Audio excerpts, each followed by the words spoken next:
ተናስተልን ሰላም በኢትዮጵያና በመላው ዓለም ያላችሁ ተከታታዮች በያላችሁበት እንደምን ቆያችሁ ዕለተ አርብ ዛሬ በመላው ክርስቲያና እምነት ተከታዮች ዘንድ የኢየሱስ ክርስቶስ የስቅለት በዓል መታሰቢያ በተለያዩ ሃይማኖታዊ ስነ ስርዓቶች ሲከበር ውሏል። የምሽት የኢቲቪ 57 የመጨረሻው ምዕራፍ ዘገባችንም እዚሁ ጉዳይ ላይ ትኩረቱን አድርጎ የሚያቆያችሁ ይሆናል። ለክርስትና እምነት ተከታዮች በሙሉ እንኳን ለስቅለት በዓል በሰላም አደረሳችሁ እንላለን። ኢቲቪ 57 በምዕራፍ 3 ይህንን የተመለከቱ ዘገባዎችን ይዞ ነው የሚቀጥለው። መታሰቢያ ደረጃና ሰለሞን ኃይለ ኢየሱስ ኢቲቪ 57ን እየመራን ከእናንተ ጋር ቆይታ እያደረግን ነው። የምሽቱ 2 ሰዓት አበይት ጉዳዮቻችንን እንጠቁማችሁ።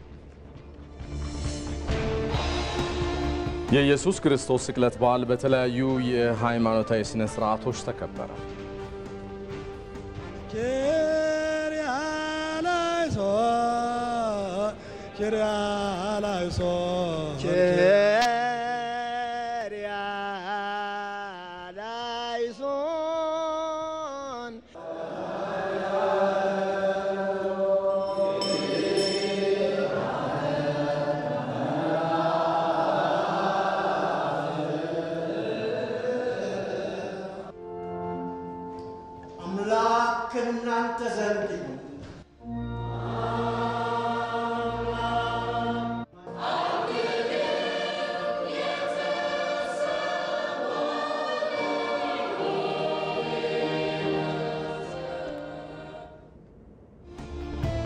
በተለያዩ የዓለም ሀገራት የኢየሱስ ክርስቶስ ስቅለት በክርስቲያናዊ ሥርዓተ አምልኮ ተከበረ።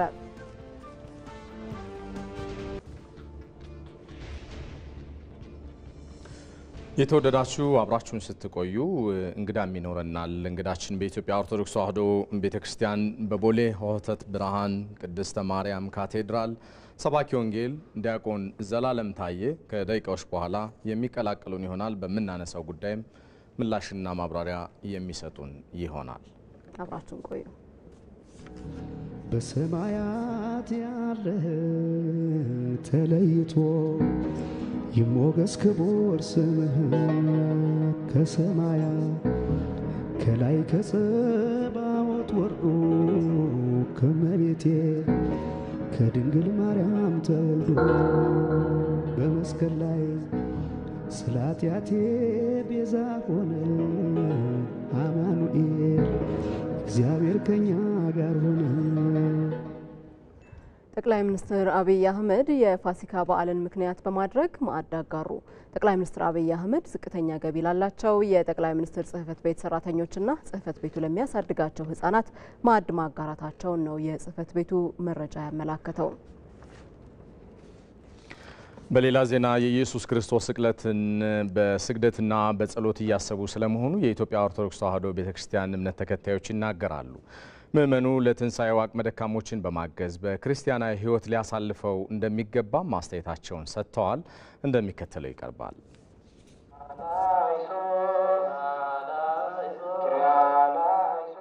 በተለይ ደግሞ በዚህ በስቅለት ዕለት ቤተክርስቲያናችን ሙሉ ቀን የሕማሙን ነገር እያሰበች ትወላለች እና ከጠዋት ከማለዳው አንስቶ ኢየሱስ ክርስቶስ መያዙን አስባ ከዛ ቀጥሎ ፍርድ አደባባይ ላይ ለፍርድ መቆሙን ትዘክራለች። ጠዋት በነግህ ከዚ 3 ሰዓት ላይ ልክ እንደዚሁ ከዚ 6 ሰዓት ስቅለቱን ከዛ በኋላ ደግሞ ሞቱን በ9 ሰዓት ላይ ቤተክርስቲያናችን ታስባለች። እሱን እያሰብን ከቅዱሳት መጻሕፍት ንባባት እያነበብን የኪርያላይሶን ስግደት እየሰገድን ምሕረት ይቅርታን እግዚአብሔር አምላካችን እንዲሰጠን እየተማጸን እንገኛለን። ሁላችንም ሕዝበ ክርስቲያኖች ሐዘኑን የምናስብበት በቤተክርስቲያን ተሰብስበን በጸሎት በስግደት አምላካችን የወረደውን የወጣውን የወረደበትን የመከራውን ነገር ሁሉ እያሰብን በቤተክርስቲያን ተሰብስበን ከቤተሰቦቻችን ጋር የምናስብበት ወቅት ነውና በዛ መልኩ ነው እያሳለፍኩ ያለሁት። እግዚአብሔር ዓለምን ከፈጠረበት ዓለምን ያዳነበት ጥበቡ ይበልጣል ይባላል። ያዳነበት ቀን ደግሞ ዛሬ ነው። ያ ማለት ሁሉን ማድረግ ሲችል ሁሉን መሆን ሲችል በዝምታ ብዙ ዋጋ ነው የተከፈለልን። ስለዚህ በአዳም ጊዜ የተጻፈው የዕዳ ደብዳቤያችን የተቀደደበት ዕለት ነው። በጣም ብዙ በአይምሯችን ማሰብ ማንችለውን መከራ ክርስቶስ ያሳለፈበት ቀን ነው። ስለዚህ እኛም እሱን መከራውን እያሰብን አሁን እየተነበበ ያለውንም ከሰማችሁት ፈታዊ ዘየማንን አድርገን በመንግስት በመጣ ጊዜ አስበን እያልን እኛም እንደሱ እየጸለየን እየሰገድን ጊዜውን እያሳለፈን እንገኛለን። እጅግ በጣም ትልቅ ሚስጥር ያለበት ቀን ነው ስቅለት። ኢየሱስ ክርስቶስ የከፈለው ለሰው ልጆች አንድ መሆንን ነው ያስተማረው። እኛም ደግሞ በማከላችን ያለውን መለያየት ያለውን ተንኮል ያለውን ሴራ ወደ ኋላ ትተን በሰላም በፍቅር በአንድ ሆነን ወንድማማች እህትማማች ሆነን እንድንኖር በዓሉን መጪውን በዓል ደግሞ እንድናከብር መልእክቴን ማስተላለፍ ፈልጋለሁ።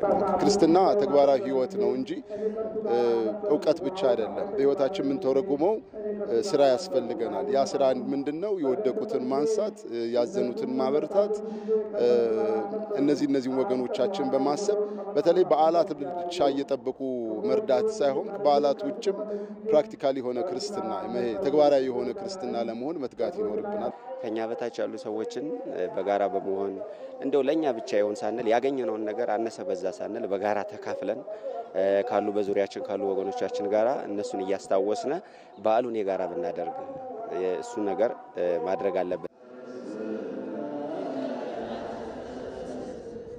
የኢየሱስ ክርስቶስ ስቅለት በዛሬው ዕለት በመንበረ ጸባዖት ቅድስት ሥላሴ ካቴድራል ቤተክርስቲያንም ተከብሮ ውሏል። በዛ የነበረውን መንፈሳዊ አከባበር ደግሞ በተንቀሳቃሽ ምስል እናጋራችሁ።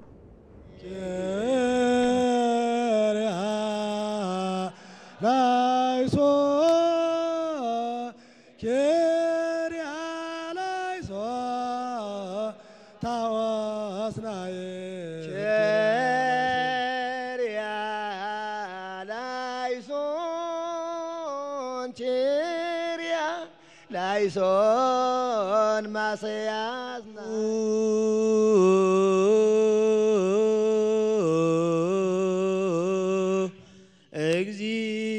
እግዚኦ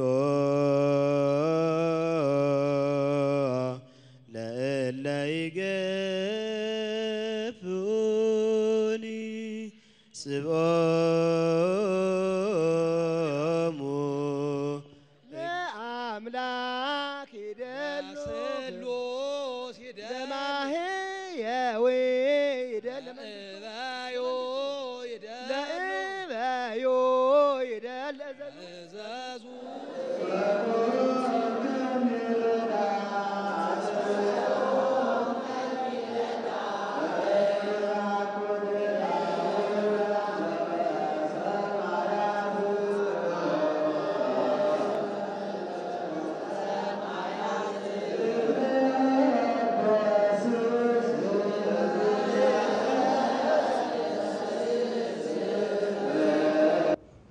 ተመልሰናል። የተወደዳችሁ እዚህ ሸጎሌ አካባቢ ከሚገኘው የኤቢሲ ዋናው ስቱዲዮ በቀጥታ ስርጭት እየተላለፈላችሁ የሚገኘው የስቅለት በዓልን ሳቢያ በማድረግ ያዝነው ልዩ ምሽት እንደቀጠለ ነው የሚገኘው። ኢየሱስ ክርስቶስ በመስቀል ሕይወቱን ሲያሳልፍ በተለይ ተጥሎ ለነበረው አዳምና ለመላው ሕዝብ የከፈለው ዋጋ አስተምህሮ በሕይወታችን እንደምን ነው የሚገለጠው የሚሉ ጥያቄዎች ብዙ ጊዜ ይነሳሉና ከዚሁ ጉዳይ ጋር ተያይዞ ተጨማሪ ምላሽና ማብራሪያ እንዲሰጡን እንግዳ ጋብዘናል። እንግዳችን በኢትዮጵያ ኦርቶዶክስ ተዋሕዶ ቤተክርስቲያን በቦሌ ሆህተት ብርሃን ቅድስት ማርያም ካቴድራል ሰባኪ ወንጌል ዲያቆን ዘላለም ታዬ በቀጥታ መስመራችን ናቸው።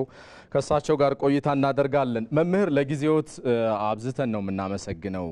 ቀደም ሲል ኢየሱስ ክርስቶስ ፍቅርን የሰው ልጅ ገንዘቡ ያደርግ ዘንድ በምግባር ስለመግለጡ እያነሳሳን ቆይተናል በዘገባዎቻችንም። በኢትዮጵያ ኦርቶዶክስ ተዋሕዶ ቤተክርስቲያን አስተምህሮ የሚነሳው ጉዳይም ከዚህ ጋር እንደተያያዘ ገምታለሁና ለመሆኑ ፍቅርና ክርስትናና ምግባር ምንና ምን ናቸው በኦርቶዶክስ ቤተክርስቲያን አስተምህሮ የሚለው እናንሳ። እሺ፣ እንዴት አመሻችሁ? ይሰማል? ይቀጥሉ። ይሰማል። እሺ፣ እንዴት አመሻችሁ? ለመላው ለኦርቶዶክስ ተዋሕዶ አማንያን በሙሉ እንኳን ለጌታችን ስቅለት በሰላም በጤና ሁላችንን አደረሰን። ያው እንግዲህ ይህ በዓል ከጌታችን ከኢየሱስ ክርስቶስ የአበይት በዓላት መካከል አንዱ ነው። የጌታችን ኢየሱስ ክርስቶስም አምላክነቱን ከታወቁበት በዓላት መካከል የልደት የስቅለትና የትንሣኤ በዓል የመጀመሪያውን ስፍራ ሲይዙ፣ በተለይ ስቅለት ደግሞ ጌታችን ኢየሱስ ክርስቶስ እንደሚወደን በቃል ፈጥሮ ከማሳየት ባለፈ በተግባር ደግሞ የኛን የተዋረደውንና የወደቀውን ስጋ ተዋህዶ በጌታችን በኢየሱስ ክርስቶስ ፍጹም ቤዛነት ይህች ዓለም ካለባት ደዌ ካለባት ሕመም ካለባት የኃጢአት በሽታ ነፃ ያወጣችበት በዓል ነው። እንግዲህ ጌታችን ኢየሱስ ክርስቶስ የሰው ልጆችን ሳይንቅና ዝቅም አድርጎ ሳይመለከታቸው በተለይ ራሱን ለዚህ አይነት የሞት ፍርድ አሳልፎ መስጠቱ በቤተ ክርስቲያናችን የመጨረሻው የፍቅር ጥግ ነው። ቅዱስ መጽሐፋችንም እንደሚያስተምረው የዮሐንስ ወንጌል ምዕራፍ 3 ቁጥር 16 ላይ እግዚአብሔር ዓለሙን የወደደው እንዲሁ አንድያ ልጁን እስኪሰጥ ድረስ ነው። እኛ ለሱ ያሳየነው ፍቅር ኖሮ አይደለም እግዚአብሔር አምላክ ይህንን ሁሉ ዋጋ የከፈለልን። እግዚአብሔር አምላክ ነኛ ያለው ፍቅር ስለበለጠና ይህንን ያክልም ስለደረሰ ነው። ፍቅሩንም እግዚአብሔር አምላክ ከመናገርና በቃልም ወዳቸዋለሁ ብሎ ከመናገር ባለፈ እስከዚህ ድረስ አስደርሶታል። በጅራፍ አስገርፎታል፣ በሚስማር አስቸንክሮታል። በሚወዱት ሰዎች መካከልም ጭምር ምራቅ እየተፋበት ራሱን እርቃኑን ሆኖ እስኪሰቀል ድረስ አድርሷል እና የክርስትና እምነትም ዋነኛው መርህ የጌታችን የመድኃኒታችን ኢየሱስ ክርስቶስን ስቅለትና ትንሣኤም በተለይ ዋነኛ ጉዳዮች ስለሆኑ በእነዚህ ዕለታት ላይ ህዝበ ክርስቲያኑ በተለየ መልኩ ፍቅርን በተግባር ያየበት እንደመሆኑ ከንግግር ባለፈ ፍቅራችንን በተግባር የምንገልጽበት ለአምላካችንን ይህንን በማሳየት ከሆሳዕና ከሰዓት ጀምሮ እንግዲህ እስከ ዛሬው ዕለት ድረስ በፍጹም ጸሎት ስግደት ራሳችንን ለእግዚአብሔር ያለንን ፍቅር በተግባር እያሳየን ነውና የቤተ ክርስቲያኒቷን ማስተምሮ እንግዲህ የሰው ልጅ ድህነትም ከእምነት ባለፈ በስራም ጭምር የተዋጀ ስለሆነ ጌታችን ፍቅሩን እንድናምነው ከማረግም ባለፈ በስራም የተረጎመበት ታላቅ ዕለት ናት።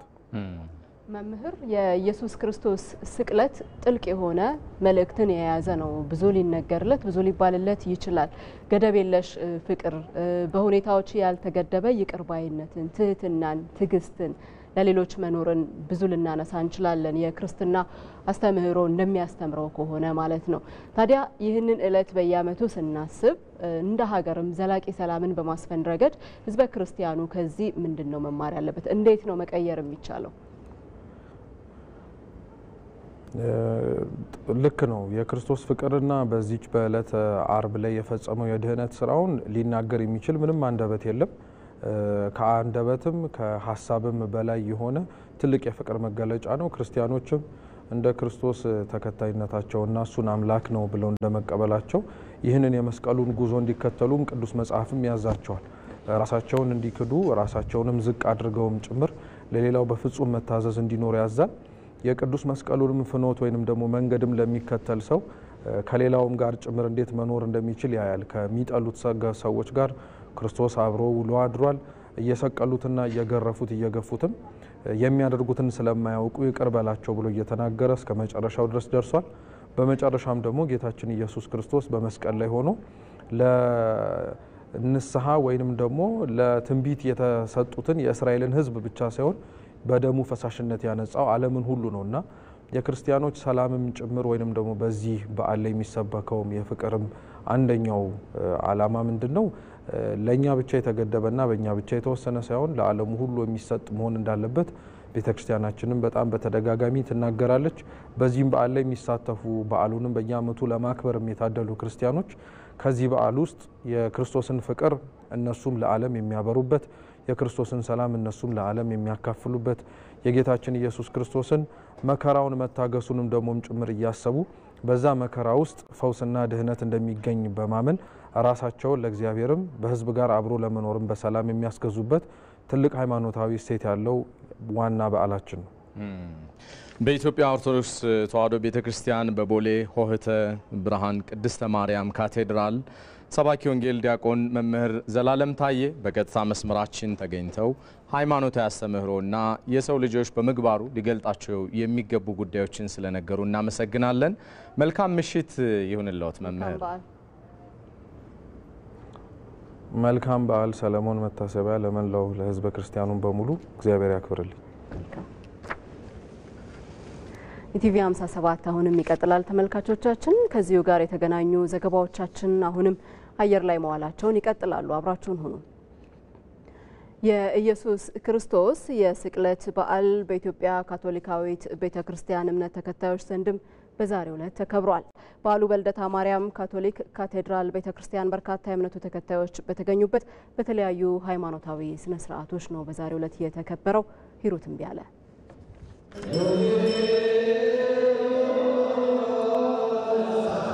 የኢየሱስ ክርስቶስ የስቅለት በዓል በክርስትና እምነት ተከታዮች ዘንድ በተለያዩ ሃይማኖታዊ ክዋኔዎች በዛሬው ዕለት ተከብሯል። በዓሉ በልደታ ማርያም ካቶሊክ ካቴድራል ቤተክርስቲያንም በርካታ የእምነቱ ተከታዮች በተገኙበት በተለያዩ ሃይማኖታዊ ስርዓቶች ተከብሮ ውሏል። የኢትዮጵያ ካቶሊካዊት ቤተክርስቲያን ሊቀ ጳጳስ ብፁዕ ካርዲናል ብርሃነ ኢየሱስ ሱራፌል በስነ ስርዓቱ ላይ ባስተላለፉት መልእክት ስቅለት ኢየሱስ ክርስቶስ የሰው ልጆችን ከኃጢአት ለማንጻት ሲል በመስቀል ላይ የተሰቀለበት ሁነት መሆኑን ተናግረዋል። ዛሬ ለመላው ክርስቲያኖች አርብ ስቅለት ነው። ጌታችን መድኃኒታችን ክርስቶስ መከራ ተቀብሎ በመስቀል ላይ ደሙን ያፈሰሰበትና በደሙ ደግሞ የእኛን ኃጢአት አጥቦ እርቀ ሰላምን ያወረደበት ዕለት ነው የምናስታውሰው እና በዚህም ዕለት እንግዲህ በሰሙነ ሕማማት ከሰኞ ጀምሮ ስንዘጋጅ የቆየንበትን የስግደት ቀን ነው ዛሬ የምንፈጽመው። የዚህ መለኮታዊ መልእክት ከራስ ባለፈ ለሰው ልጆች ሁሉ ዋጋ መክፈልና የመልካምነት ሁነኛ ማሳያ መሆኑን አስረድተው የሰው ልጆችም ይህንኑ በመረዳት ይቅርታን፣ ትህትናንና እርስ በርስ መዋደድን ማጎልበት ይኖርባቸዋል ብለዋል። አባቶች የሚያደርጉትን አያውቁምና ይቅር በላቸው በማለት ጸሎት አድርጓል። ይሄ ደግሞ ለእኛም ትምህርት ነው። ለእኛ ትምህርት የሚሆነው እንዴት ነው? እኛም ደግሞ ይቅር እንድንባባል ነው። የበደሉንን ይቅር እንድንል በሀገራችንም ላይ ባለው ግጭትም ሆነ መከራ፣ ጦርነት፣ መፈናቀል፣ ብዙ ችግር መከራ ያሉ ህዝቦቻችን እኛም እናያለን እና ለዛ ሁሉ ይቅር ተባብሎ እንደገና ይች የሃይማኖት ሀገር የፍቅር ሀገር የሆነችውን ኢትዮጵያን የሰላም የፍቅር ሀገር እንዲያደርጋት ለሀገራችንም የምንጸልይበት ነው። በልደታ ማርያም ካቶሊክ ካቴድራል ቤተክርስቲያን የስቅለት በዓልን ሲያከብሩ ያገኘናቸው የእምነቱ ተከታዮች ስቅለት አንዳችን ለሌሎቻችን ዋጋ መክፈልን የሚያስተምር ነው ሲሉ ተናግረዋል። የክርስቶስ ቃሉም እንደሚለው እኔ እንደወደድኳችሁ እናንተም እርስ በርስ ተዋደዱ ነው የሚለው። ስለዚህ ጥል በዓለማችንም በማህበረሰባችን በአካባቢያችን እንዲርቅ መጸለይ ያለብን፣ ወንድማችን እንደራሳችን አድርገን ነው ቃሉም እንደሚለው መውደድ ያለብን። እኛ ደግሞ እርስ በርሳችን ይቅር ማንባባልበት ምንም ምክንያት ሊኖረን አይችልም። እሱ ይቅር እስካለን ድረስ ይቅር ብሎልን የደም ዋጋ እስከከፈለልን ድረስ እኛ ደግሞ እርስ በርሳችን ይቅር ተባብለን የእህትማማችነት ፍቅር የወንድማማችነት ፍቅር እንዲኖረን ግድ ነው። በቃ ይሄ ምንም ድርድር የሌለው ግዴታችን ነው። የስቅለትን ብሎም የትንሳኤን በዓል ስናከብር ሁላችንም ከራሳችን አልፎ ለሌሎች ማሰብን ዓላማ አድርገን መሆን አለበትም ብለዋል።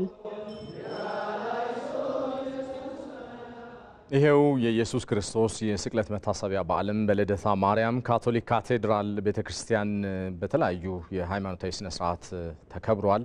የበዓሉን ገጽታ በተንቀሳቃሽ ምስል አስቀርተነዋል። ተከታተሉትና እንመለሳለን።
በተመሳሳይ የኢየሱስ ክርስቶስ ስቅለት በኢትዮጵያ ወንጌላዊት ቤተክርስቲያን መካነ ኢየሱስ 5 ኪሎ ማህበረ ምእመናን በዛሬው ዕለት በተለያዩ መንፈሳዊ ክዋኔዎች ተከብሯል።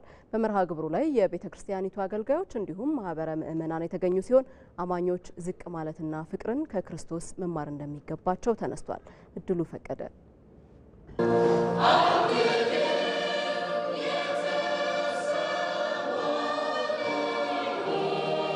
በኢትዮጵያ ወንጌላዊት ቤተክርስቲያን መካነ ኢየሱስ 5 ኪሎ ማህበረ ምዕመናን የኢየሱስ ክርስቶስ ስቅለት በዓል ተከብሯል። በመርሃ ግብሩ ላይ የቤተክርስቲያኒቱ አገልጋዮች እንዲሁም ምዕመናን የተገኙ ሲሆን የኢትዮጵያ ወንጌላዊት ቤተክርስቲያን መካነ ኢየሱስ ፕሬዝዳንት ቄስ ዮናስ በመርሃ ግብሩ ላይ በመገኘት መልእክታቸውን አስተላልፈዋል።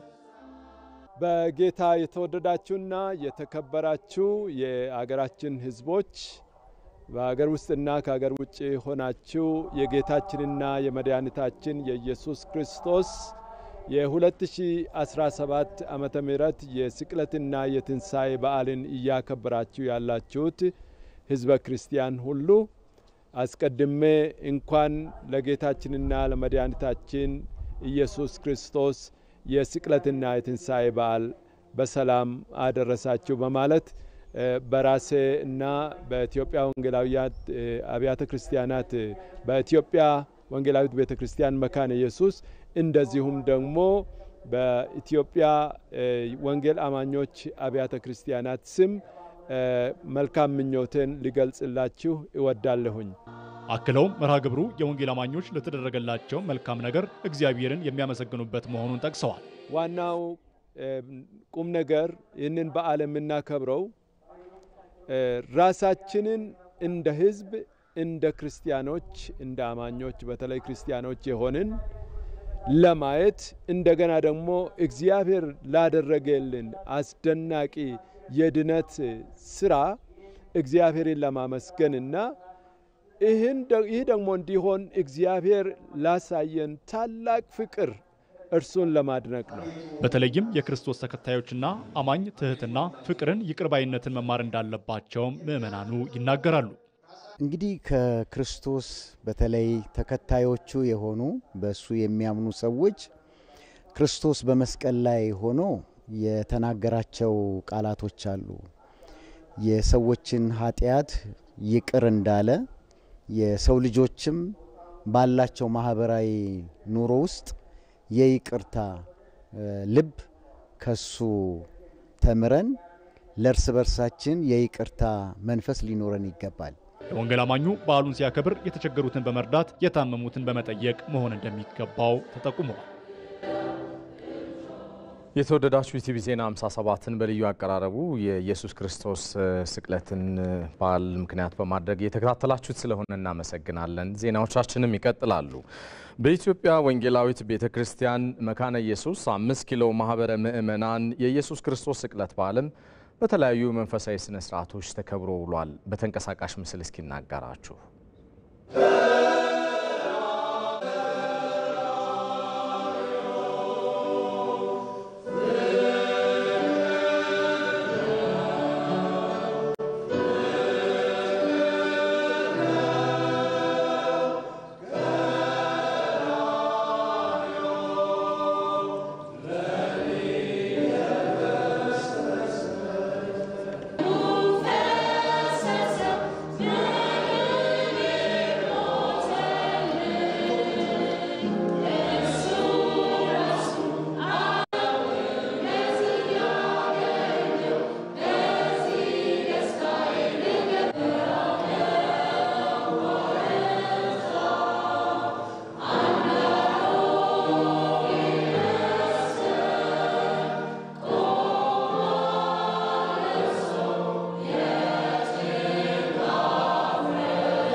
በፍቅር የተሰጠ የህይወት መንገድ በተግባር ያየነው ታላቅነት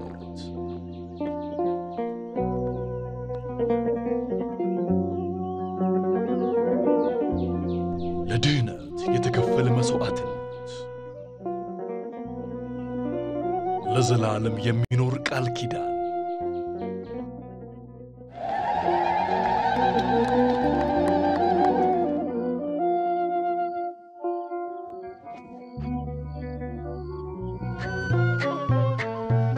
እንኳን ለብርሃነ ትንሣኤው በሰላም አድረሳችሁ። በውጭ ሐዋላ ድርጅቶች የሚላክ ገንዘብ በባንካችን በኩል ሲቀበሉ እስከ ሚያዝያ 19 ድረስ ከዕለታዊ የምንዛሪ ተመን በተጨማሪ የ12 ብር ጉርሻ እንደሚኖሩት እየገለጸ ነው። እንዲሁም በኢትዮ ዳይሬክት ካሽጎና ፋስት ፔይ ገንዘብ በቀጥታ ወደ ኢትዮጵያ ንግድ ባንክ አካውንት መላክ በነፃ መሆኑን ለማስታወስ እንወዳለን።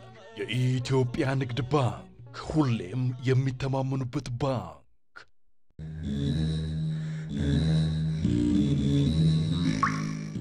ኢቲቪ 57 በልዩ መልኩ ዛሬ የስቅለት በዓልን ታሳቢ ባደረጉ ዘገባዎች ከናንተ ጋር ቆይታ እያደረገ ነው። ከአዲስ አበባ ወጣም በል ደግሞ በተለያዩ የክልል ከተሞችም ላይ በዛሬው ዕለት የስቅለት በዓል ተከብሯል። ይህንን ወደ ተመለከቱ ዘገባዎቻችን ስናልፍ የስቅለት በዓል በቤንሻንጉል ጉሙዝ ክልል አሶሳ ከተማ በስግደትና በተለያዩ ሃይማኖታዊ ስርዓቶች ተከብሯል። በዛሬው ዕለት ሪፖርተራችን ነስረዲን ሐሚድ በስፍራው ነው የሚገኘው። በአሶሳ ከተማ የነበረው የስግደት ስነ ስርዓት ምን ይመስል ነበር የሚለውን ተከታትሏል። በሚከተለው መረጃው ደግሞ ያሳየናል።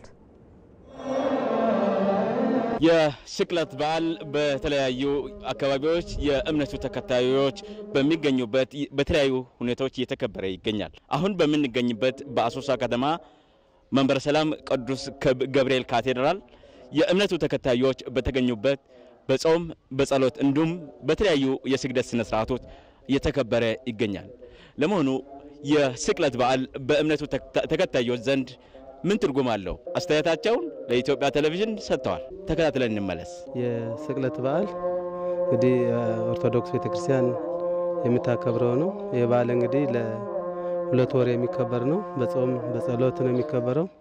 ዛሬን ደግሞ ለየት የሚያደርገው ያው ዛሬ ጌታችን መድኃኒታችን የተሰቀለበት ቀን ስለሆነ እሱን በማሰብ ስግደቶች አሉ። በየሰዓቱ የሚሰገዱ ስግደቶች እሱን እየሰገድን ጌታችን እንዴት ሲንገላታ እንደነበረ እንዴት ሰቃይ እንደነበረ እነሱን በማስታወስ ነው እንግዲህ የምናሳልፈው ማለት ነው። የጌታችንን ስቃይ መከራ እንዲያስቡ በስቅለት በማዘን ድሃዎችን በመርዳት እናስበዋለን።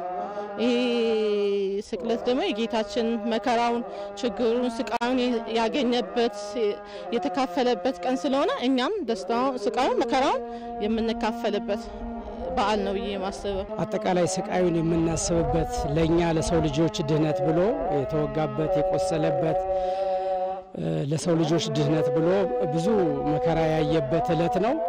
ይህን የስቅለት በዓል ስናከብር የተቸገሩትን ወገኖችን አብሮ በመብላት በማጠጣት ከጎዳና የወደቁትን በማንሳት ለሀገራችን ሰላም ለሕዝባችን አንድነትን ማድረግን አስተላልፋለሁ። አመሰግናለሁ። ከሰኞ ጀምሮ የተጀመረው የሰሙነ ሕማማት ዛሬ ዕለተ አርብ የመጨረሻው ስግደት ላይ የእምነቱ ተከታዮች የመጨረሻውን ስግደት ያከናወኑ ይገኛሉ። እንግዲህ የስቅለት በዓል በተለያዩ ሃይማኖታዊ ስርዓቶች የተከበረም ይገኛል። ለኢትዮጵያ ቴሌቪዥን ነስረዲን ሐሚድ ከአሶሳ። በሌላ ዜና በጋምቤላ ክልል የኢየሱስ ክርስቶስ የስቅለት በዓል በተለያዩ ሃይማኖታዊ ስነ ስርዓቶች ተከብሯል። በክልሉ የበዓሉን አከባበር በተመለከተ በስፍራው የሚገኘው ዘጋቢያችን ሚፍታህ አብዱልቃድር ተከታዩን አድርሶናል። ተከታተሉትና እንመለሳለን።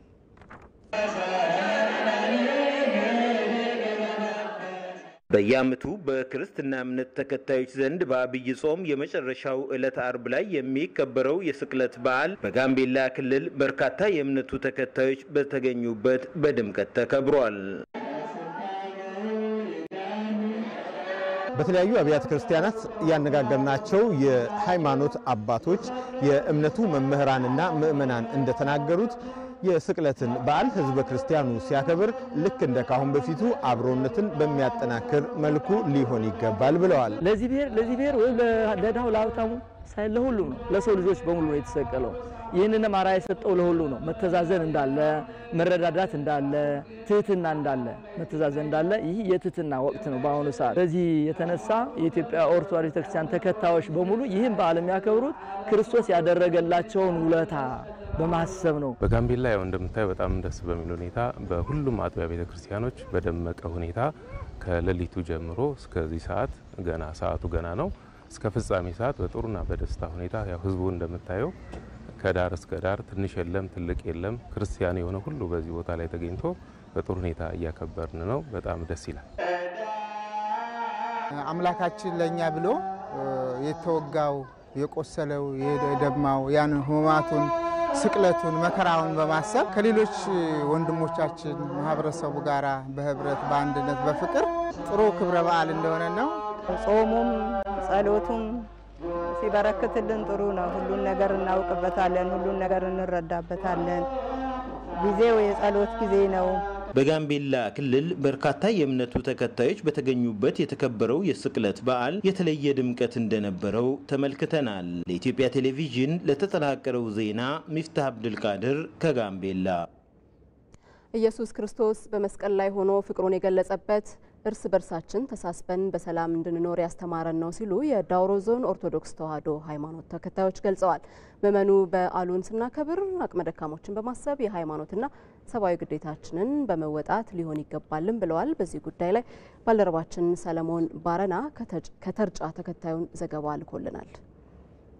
ዛሬ እንግዲህ በዕለተ አርብ ኢየሱስ ክርስቶስ የሰውን ልጆች ለማዳን እንዲሁም የሰውን ልጆች ከዲያብሎስ ግዞት ነፃ ለማውጣት የሰውን ልጆች ለማዳን የመጨረሻውን ፍቅሩን የገለጸበት የስቅለት ዕለት ነው የምንገኘው። እንግዲህ እኛ እዚህ በተገኘንበት የተርጫ ምዕራፈ ቅዱሳን ተክለ ሃይማኖት ገዳም እንዲሁም በተርጫ ቅዱስ ሚካኤል ወገብርኤል ቤተክርስቲያን የተገኙ ምእመናንም ሰሞነ ሕማማትን በስግደት በጾም በጸሎት እግዚአብሔርን እየተማጸኑ ዛሬዋ ቀን እንግዲህ ደርሰዋል።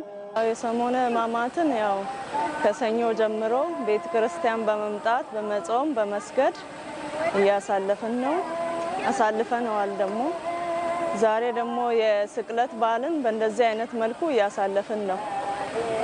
ኑኒ ሰገዲድ ዳታባካ አኪያመተነጋት ቆ ሕማማትን በስግደት በጾም በጸሎት እያሳለፍን እንገኛለን። ፈጣሪ ለሀገራችን ለመላው ሕዝብ ሰላምን እንዲሰጥ አዝመራችን እንዲባርክ ልጆቻችንን እንዲያሳድግልን በአንድነት እየጸለይን ነው። በዓሉንም አቅመ ደካሞችን በመርዳት ለማሳለፍ እየተዘጋጀን እንገኛለን። ከዚህ በኋላ በዓሉን እንግዲህ እስከ ስቅለት ካከበርን በኋላ አሁን ዋናው ትንሣኤ በዓል ነው።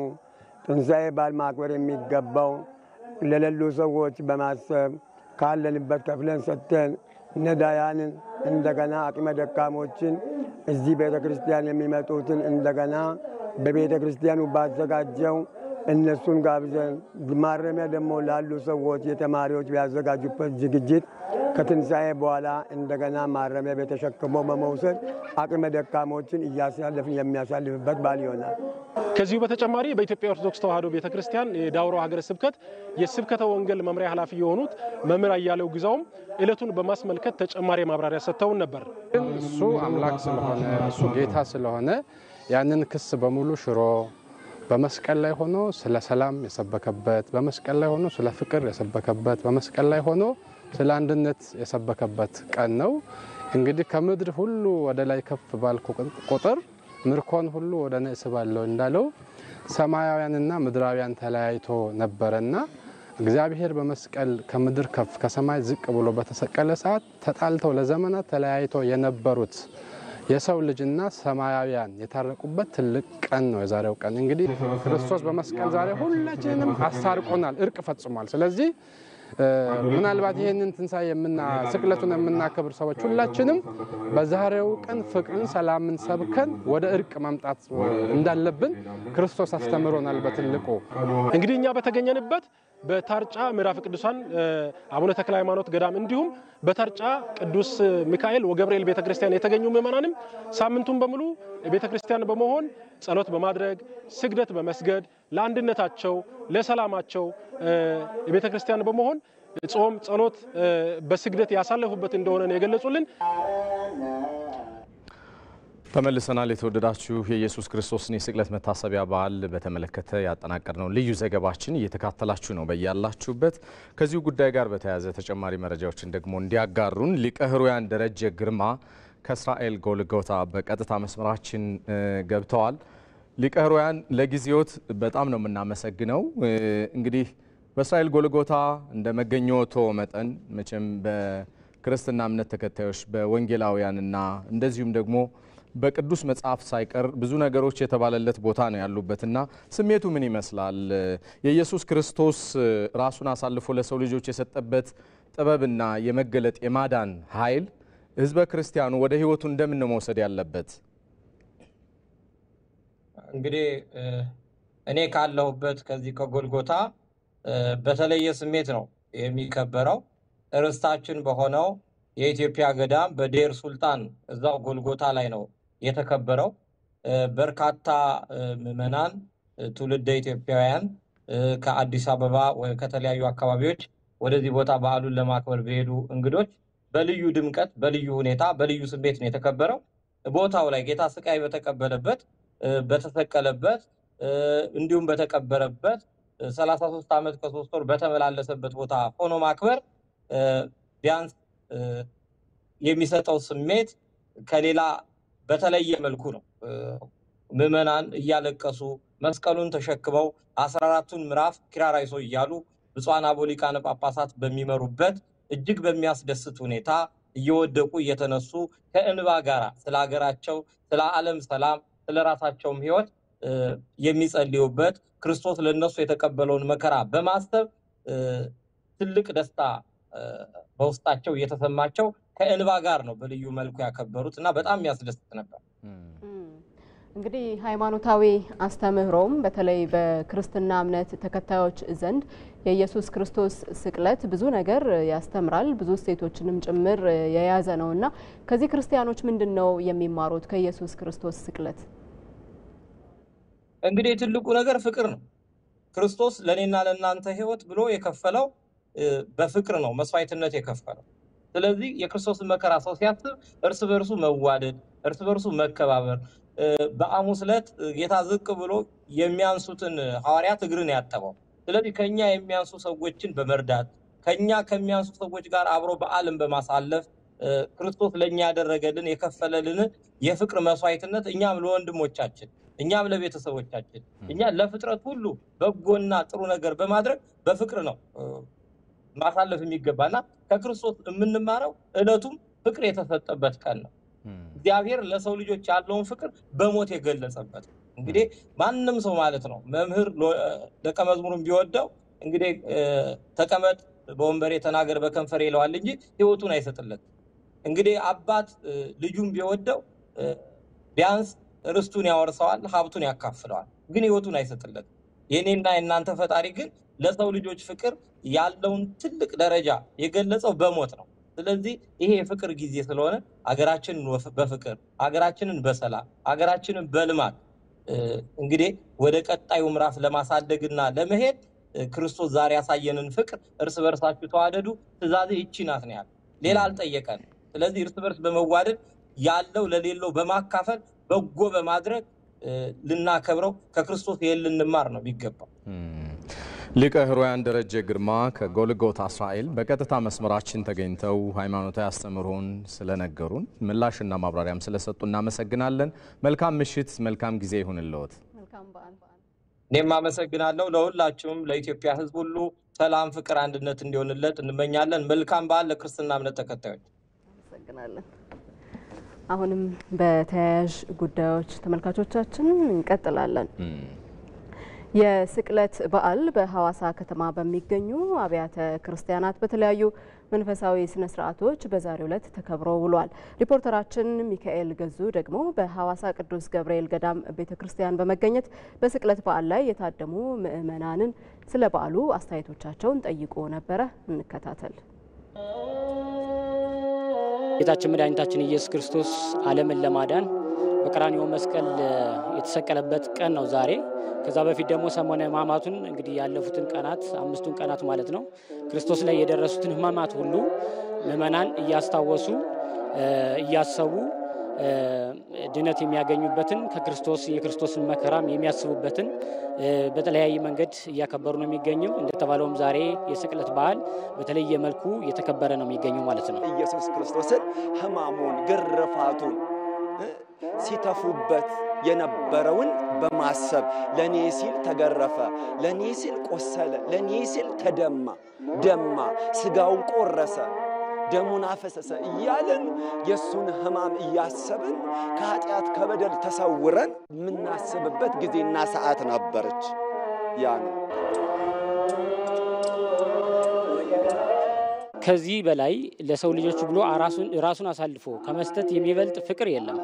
ስለዚህ ከጌታችን መድኃኒታችን ኢየሱስ ክርስቶስ የምንማረው ፍቅርን ነው የምንማረው።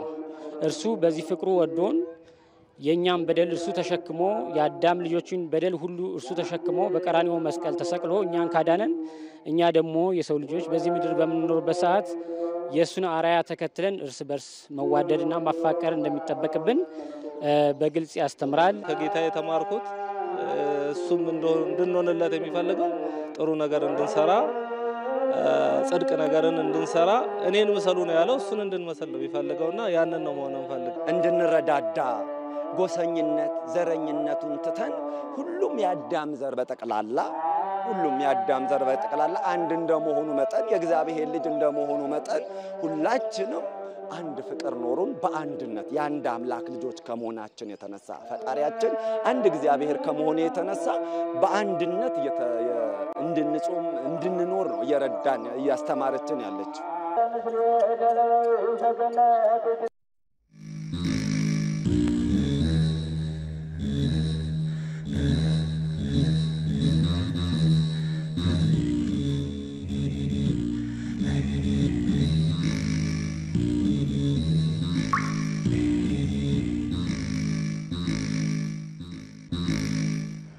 ተመልሰናል የተወደዳችሁ። አሁን ደግሞ ከስቅለት በዓል ወጣ ብለው ወደ ተዘጋጁ ዘገባዎች ነው የምንሻገረው። ኢትዮጵያ በምታስተናግደው የ2027ቱ የፒ4ጂ ጉባኤ የአረንጓዴ ልማት ኢንዱስትሪ ትኩረት ከሚደረግባቸው ዘርፎች መካከል አንዱ መሆኑ ተገልጿል። በዚህ ጉባኤ በቪየትናም፣ ኮሎምቢያ፣ ዴንማርክና የኮሪያ ሪፐብሊክ የታየውን ስኬታማ የዝግጅት ውርስ ጨምረን እናስቀጥላለን ሲሉ ጠቅላይ ሚኒስትር አብይ አህመድ በመድረኩ ንግግራቸው ገልጸዋል። ሳምሶን በላይ ኢትዮጵያ አምስተኛውን የፒ4ጂ ጉባኤ እንድታስተናግድ ተመርጣለች። ኢትዮጵያ አምስተኛውን የፒ4ጂ ጉባኤ እንድታስተናግድ መመረጧ ይፋ በተደረገበት በአራተኛው የፒ4ጂ ጉባኤ መድረክ ላይ ከዚህ ቀደም መሰሉን መድረክ ያሰናዱት ሀገራትን ፈለግ በመከተል ኢትዮጵያም ውጤታማ ጉባኤ እንደምታከናውን ጠቅላይ ሚኒስትር አብይ አህመድ ገልጸዋል። Ethiopia is deeply honored to receive the torch and assume the responsibility of ኢትዮጵያ በ2027 የሚካሄደውን አምስተኛውን የፒ4ጂ ጉባኤ ለማዘጋጀት ችቦን በመረከቧ ኩራት ይሰማታል። ይህን ዕድል በጽናትና በቁርጠኝነት በመያዝ የቪየትናም፣ ኮሎምቢያ፣ ዴንማርክና በኮሪያ ሪፐብሊክ የታየውን ስኬታማ የዝግጅት ውርስ ጨምረን እናስቀጥላለን። በዚህ ጉባኤ በርካታ ትኩረት የሚደረግባቸው ነጥቦች መኖራቸውን በመጥቀስ ከነዚህ መሃል የአረንጓዴ ልማት ኢንዱስትሪ የተሰኘው ርዕሰ ጉዳይ አንዱ እንደሚሆን ጠቅላይ ሚኒስትር አብይ አህመድ አስታውቀዋል። Guided by P4G's core principles of partnership, innovation, ትብብር፣ ፈጠራ፣ አካታችነትና ተግባር በተባሉት የፒ4ጂ አስኳል መርሆች በመመራትም የኢትዮጵያ 2027 ጉባኤ በአረንጓዴ ኢንዱስትሪ ልማት፣ ለአየር ንብረት ለውጥ የማይበገር ግብርና ብሎም ወጣቶችንና ሴቶችን ማብቃትን የአረንጓዴ ሽግግር ወሳኝ አስፈጻሚ የማድረግ አስፈላጊነትን ትኩረት ሰጥቶ ይዘጋጃል። ጠቅላይ ሚኒስትሩ አክለውም የሃኖይ ጉባኤ አነስተኛ ቢሆንም በሚገባ የተቀናጁ የፒ4ጂ ፕሮጀክቶች ትርጉም ያለው ውጤት እንደሚያስገኙና ለማሳደግም ትልቅ አቅም ያላቸው መሆናቸውን አሳይተዋል ብለዋል። ከዚህ ጉዳይ ሳንወጣ እንደ ኢትዮጵያ ሁሉ ቪየትናም በመርህ ላይ የተመሰረተ አቋም የምታራምድ በመሆኗ የሁለቱን ሀገራት ትብብር ወደ ላቀ ደረጃ ለማድረስ መልካም አጋጣሚ የሚፈጥር እንደሆነ ተገለጸ። ጠቅላይ ሚኒስትር አብይ አህመድና ልኡካቸው ከሰሞኑ በሀገሪቱ ባደረገው ጉብኝትም የሀገራቱን ግንኙነት የሚያጠናክሩ በርካታ ስምምነቶች ተከናውነዋል ተብሏል። ይመራደም እንደ አውሮፓውያን አቆጣጠር 1976 በይፋ የተጀመረው የኢትዮጵያና የቪየትናም ዲፕሎማሲያዊ ግንኙነት አሁን ላይ 5 አስርት ዓመታትን አስቆጥሯል። ምንም እንኳ የሁለቱ ሀገራት ዲፕሎማሲያዊ ግንኙነት 50 ዓመታትን ያስቆጥር እንጂ ኢትዮጵያ በመሪዋ ደረጃ ቪየትናም ሃኖይን ስትጎበኝ የሰሞኑ የጠቅላይ ሚኒስትር አብይ አህመድና ልኡካቸው የመጀመሪያ ታሪካዊ ጉብኝት ነው።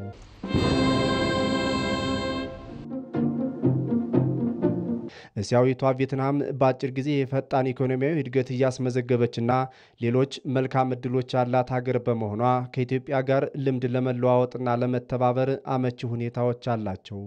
ቬትናም እንደሚታወቀው ልክ እንደ ኢትዮጵያ በዓለም አቀፍ ጉዳዮች ላይ ፕሪንሲፕል የሆነ መርህ ላይ የተመሰረተ ዲፕሎማሲያዊ ግንኙነት የምታካሄድና መርህን የምትከተል ሀገር ናት። በሌሎች ከባቢ ጉዳዮች ላይ በአየር ንብረት ላይ እንዲሁም ተመሳሳይ አቋም ከኢትዮጵያ ጋር ተመሳሳይ አቋም የሚተራመድ ሀገር በመሆኗ መልካም የሚባልና በዓለም አቀፍ ጉዳዮች ላይ እንደሁም በሁለቶች ጉዳዮች ላይ በጋራ ለመተባበርና ለመስራት መልካም እድል የሚፈጥር ነው። ባለፉት አጭር ዓመታት ቬትናም በጣም ፈጣን እድገት እያስመዘገበች ነው የምትገኘው። ልክ ሌሎቹ የኤዥያ ሀገራት ፈርጥ በመከተል በፈጣን እድገት ላይ የምትገኝ ሀገራት ናትና ብዙ መማር የምንችልባቸው ጉዳዮችን መኖራቸው ማየት ይቻላል። ስለ ሁለቱ ሀገራት ግንኙነትና ትብብር ዙሪያ እንዲወያዩ የተለያዩ ስምምነቶችም እንዲፈጸሙና በቀጣይ ግንኙነቱን ይበልጥ የማጠናከር ዓላማ ባለው ጉብኝት ታዲያ በርካታ ተግባራት መከናወናቸው ነው የውጭ ጉዳይ ሚኒስትሩ ዶክተር ጌዲዮን ጢሞቴዎስ የተናገሩት።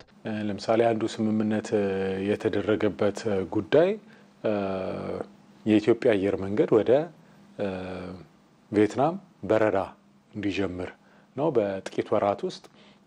ይሄ በሁለቱ ሀገራት መካከል ያለውን የንግድ ግንኙነት ከአንዱ ሀገር ወደ አንዱ ሀገር በቀላሉ ባለሀብቶች፣ ነጋዴዎች፣ የተለያየ የስራ ጉዳይ ያላቸው ሰዎች በቀላሉ እንዲመላለሱ እድል ይፈጥራል። የህዝብ ለህዝብም የኢኮኖሚ ትስስሩንም ይበልጥ ያጠናክረዋል ተብሎ ይታሰባል። ሌላው በትምህርት ዘርፍ እንዲሁም በኢኮኖሚ በንግድ በኢንቨስትመንትም ግንኙነቱን ለማጠናከር የሚያግዙ ስምምነቶች ተደርገዋል። በዛው በቬትናም ፒ4ጂ በተሰኘ የትብብር ጥምረት መንግስታት ብሎም የግሉ ዘርፍ ተሳታፊ የሆኑበትና ዘላቂ ልማትን የአካባቢ ለውጥን መከላከል ላይ አጀንዳ ያደረገ ስብሰባ የተካሄደ ሲሆን ይህን መድረክ ኢትዮጵያ ከ2 ዓመት በኋላ እንድታዘጋጅ ኃላፊነት ተረክባለች። ይህን መድረክ ከ2 ዓመት በኋላ ኢትዮጵያ እንድታዘጋጅ ኃላፊነቱን መረከቧ አንደኛ በዚህ ዘርፍ እየሰራን ያለነውን ስራ ለዓለም ለማሳየት እድል ይሰጠናል። ኢትዮጵያ በከፍተኛ ደረጃ ታዳሽ ኃይል የምትጠቀም ወደ 100% እንኳን ባይባል ወደዛ በተጠጋ ደረጃ ታዳሽ ኃይልን የምትጠቀም ታዳሽ ኃይል ላይ በብዙ ረገድ ኢንቨስት እያደረገች ያለች የኤሌክትሪክ መኪናን ካሁን ወደ ኤሌክትሪክ መኪና ብቻ ነው የምናስገባው የሚል አቋም በመውሰድ ከዓለም የመጀመሪያዋ የሆነች በአረንጓዴ አሻራ መርሃ ግብር ተጨባጭ የሆነ ከኢትዮጵያ አልፎ ለዓለም የአካባቢ ጥበቃ አስተዋጽኦ የሚያበረክት ስራ የምትሰራ ሀገር እንደመሆኗ ይሄንን ለማስተዋወቅ ከዚህ ሌሎች ሀገራት ልምድ እንዲወስዱ ተባብረው እንዲሰሩ የኢትዮጵያን እንቅስቃሴ እንዲደግፉ ለማድረግ ጥሩ አጋጣሚ ይሆናል ብለን እናስባለን። ለቀናት በቬትናም ጉብኝት ሲያደርጉ የቆዩት ጠቅላይ ሚኒስትር አብይ አህመድና ልዑካቸው በርካታ ውይይቶችንና ስምምነቶችን በማድረግ ወደ ሀገር ተመልሷል። ይህ በዚህ እንዳለ በአረንጓዴ ልማትና ዘላቂ ግቦችን ማሳካት ላይ ያተኮረው የዓለም አቀፉ ጥምረት የፒ4ጂ 5ኛ ጉባኤውን ኢትዮጵያ እንድታስተናግድ መርጧታል። የፒ4ጂ 4ኛ ጉባኤውን ባካሄደበት ቬትናም ሃኖይ በተዘጋጀው ኤግዚቢሽን ላይ ኢትዮጵያውያን ችግር ፈቺ ስራዎቻቸውን ለዓለም ያስተዋውቃሉ። ጠቅላይ ሚኒስትር አብይ አህመድም በዓለም አቀፍ ጥምረቱ ላይ ስራዎቻቸውን ያቀረቡ ኢትዮጵያውያንን በአካል በመገኘት አበረታተዋቸዋል። ሮዛ መኮንን ፒ4ጂ በአረንጓዴ ኢኮኖሚ ልማት ላይ ትኩረቱን ያደረገ ኢኒሼቲቭ ነው። ይህ ዓለም አቀፍ ጥምረት በቬትናም ሃኖይ ከተማ የ2025ቱን 4ኛውን ጉባኤ ያካሂዷል። እንግዲህ ይህ ጥምረት በተለያዩ ይህን ጉዳይ በሚመለከታቸው ሀገራት ኢትዮጵያን በመሰለ በአየር ንብረት ለውጥ ላይ ሰፊ ጥረትና ትኩረት እያደረጉ ያሉ ሀገራት ላይ የተመሰረተ በእነሱ የአባልነት እና መስራችነትም የቀጠለ አድርገን ምን ወስደው ጥምረት ነው። ይህ ጥምረት 12 ሀገራት ላይ ደርሷል በአባልነት ማለት ነው። ነገር ግን በቀዳሚ መስራችነት ግን ኢትዮጵያን የምትጠቀስ ሀገር ናት። ከአፍሪካ ኢትዮጵያን ጨምሮ 3 ሀገራት አሉ። ደቡብ አፍሪካና ኬንያ፣ ሁለቱ ኬንያና ኢትዮጵያ በመስራችነት የሚታወቁ ናቸው። የጥምረት በዋናነት ከአየር ንብረት ለውጥ ላይ ትኩረት አድርገው የሚሰሩ መንግስታትን እንዲሁም ደግሞ ባለድርሻ አካላትን በጋራ በማስተሳሰር የግሉ ዘርፍ ከመንግስት ጋር አብሮ በመደመር በተሻለ የአረንጓዴ ልማትን እዛ ላይ ያሉ የአየር ንብረት ለውጥን ለመከላከል ጥረት የሚደረጉ ስራዎችን ከችግር ፈቺ ከሆኑ መፍትሄ ከሚሰጡ ስታርታፖች ጋር ተደምሮ ማለት ነው ስራዎች እንዲሰሩ የፋይናንስ ግኝትን የማመቻቸት ስራዎችን ያከናውናል። እንዲሁም ደግሞ ከአየር ንብረት ለውጥ በተጨማሪ ሌሎች የሚሰራቸው በተለይም የ2030 የተባበሩት መንግስታት ድርጅት የዘላቂ ልማት ግቦች ተብለው የሚጠቀሱ አሉ። እነዚህ የዘላቂ የልማት ግቦች መሳካት የሚያስችላቸው ሂደቶች ላይ ትኩረት አድርጎ ይሰራል። እንዲሁም ደግሞ የፓሪስ ፕሮቶኮል የአየር ንብረት ፕሮቶኮል ስምምነቱን እናውቃለን። በርካታ ሀገራት ያንን መፈረማቸውን እዛ ላይም በማተኮር ለዛ ግብ ዘላቂነት የሚሰራ ነው። ስለዚህ እነዚህ ሂደቶች በሙሉ በዋናነት ሀገራት የአየር ንብረት ለውጥን ለመከላከል የሚያደርጉትን ጥረት የሚደግፍ ነው። እዚህ ከተማ በቪየትናም ሃኖይ ነው ሲከናወን የቆየው። እንግዲህ በ2017 እንደ አውሮፓውያን አቆጣጠር ነው የተጀመረው። ነገር ግን የመጀመሪያ ስብሰባውን ወይም ደግሞ ጉባኤውን ያደረገው 2018 ላይ ነበር። አሁን በየሁለት ዓመቱ እየተደረገ አራተኛው ላይ ደርሷል። በዚህ በቪየትናም ሃኖይ ሲካሄድ ማለት ነው። ኢትዮጵያውያን እዚህ የአየር ንብረት ለውጥ ላይ በተለያየ መልኩ ከፒ4ጂ ጋር በጋራ ፋይናንስ በመደረግና በሌሎች ትብብሮች የሚሰሩ እዚህ ኤግዚቢሽኖቻቸውን የሚሰሩትን ስራ አቅርበዋል። በጥቂቱ ምን ይዘው ቀርበዋል የሚለውን ደግሞ አግኝቻቸው ከነሱ ጋር ነው ማወራው። ጤና ይስጥልኝ። ሰላም። እኛ የተሰማራ ነው በፕላስቲክ ሪሳይክሊንግ ነው። ፕላስቲኮችን ሪሳይክል በማድረግ ፖንድና ኢሪጌሽን በመስራት ነው። እዚህ በዋነኝነት ፒ4ጂ ላይ የተገኘንበት ምንድነው ፕላስቲኮችን ባዮዲግሬዴብል በማድረግ ለፖሊቴን ቲዩብነት መጠቀም ነው። ይሄ ምንድነው የሚጠቅመው ፕላስቲክ ችግኞች በሚተከሉበት ጊዜ በቀላሉ እንዲጸድቁ ያደርጋቸዋል። ያ ማለት ያንዳንዱ ችግኝ የሚተከለው ከነ ፕላስቲክ ይሆናል ማለት ነው። ስለዚህ ፕላስቲኩ በቀላሉ ባዮዲግሬዴብል ነው። ወደ አፈርነት በመቀየር በሚገባ እንዲጸድቁና ወደ ዛፍነት እንዲቀየሩ ያደርጋቸዋል ማለት ነው። ትልቅ ኤክስፖዠር ነው። የዓለም መሪዎች ነው የተገኙበት። ጠቅላይ ሚኒስትራችን አይቶንና በጣም ነው በፕሮጀክቱ የተደነቁት። እንደሚያግዙንም ተስፋ ሰጥቶናል። እኛ ይኸውልሽ ለሃውስሆልድ የዚህ አይነት ስቶቭ እንሰራለን። ለኢንስቲትዩሽን፣ ለትምህርት ቤት፣ ለምናምን ነገሮች የዚህ አይነት ነገር እንሰራለን። እዚህ ውስጥ የምንጠቀመው ፊውል ፔሌት ነው። ፊውል ፔሌቱን እኛ ከቆሻሻ ነው የምንሰራው። ከቡና ተላ፣ ከሰጋቶራ፣ ከጫት ገራባ ነው። 95% አየር ብክለት ያጠፋል። 65% ፊውል ኮንሰምፕሽን ይቀንሳል፣ ኮስት ይቀንሳል። 50% ኩኪንግ ታይም ይቀንሳል።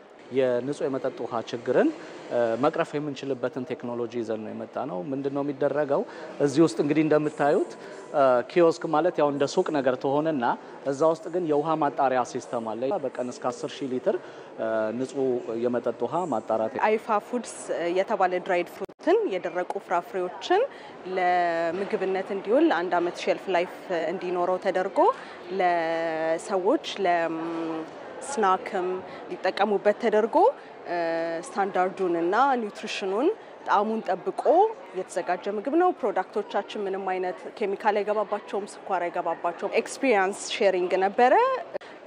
ከጠቅላይ ሚኒስትሩ ጋር የነበረንም ጊዜ ጥሩ ነበረ። ፒ4ጂ እንግዲህ በቪየትናም 2025 አራተኛውን ጉባኤውን አድርጓል። ከሁለት ዓመት በኋላ ለኢትዮጵያ ይህን ጉባኤ እንድታዘጋጅም ድሉ በዛ መልኩ የተመቻቸበት ሆኗል ማለት ነው። ስለዚህ ይህ ፒ4ጂ በሁለት ዓመታት ጊዜ ውስጥ በኢትዮጵያ የሚጠበቅ ይሆናል ማለት ነው። ኢቲቪ 57 በልዩ ዝግጅትና አቀራረብ ዛሬ የኢየሱስ ክርስቶስ ስቅለትን ታሳቢ ባደረጉ ዘገባዎች ከተመልካቾች ጋር የነበረውን ቆይታ አሁን አጠናቀቀ።